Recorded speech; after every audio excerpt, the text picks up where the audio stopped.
The Impact segment tonight, a heartbreaking press conference today held in Warrenton, Georgia. Authorities say 3-year-old Jonah Payne, 2-year-old Nicole Payne were not victims of foul play. They simply drowned in a pond, I should say, near their home. But those children had wandered out of their house last Saturday and were returned by a neighbor.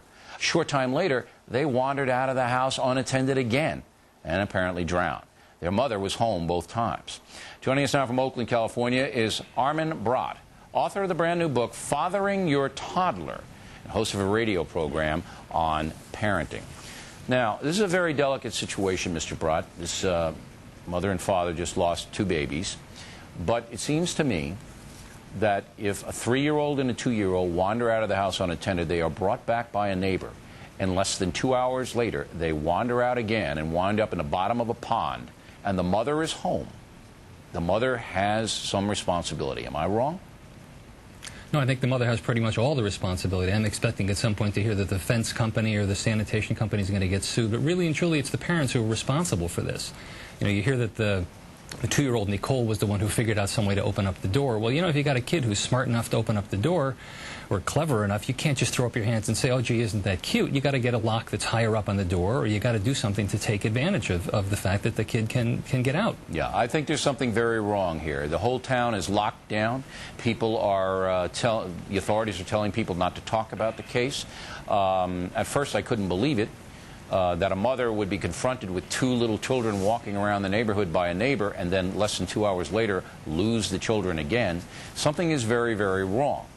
But negligence is almost something that's rarely confronted. You know, we have child abuse in this country, but negligence, not so much.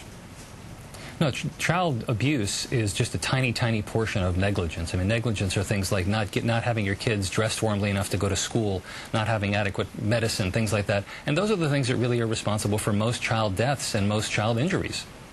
So in this case, if the mother is found to have lost track of her 2 babies twice in a span of hours on a Saturday afternoon, can she be charged, or is it just a non-chargeable offense?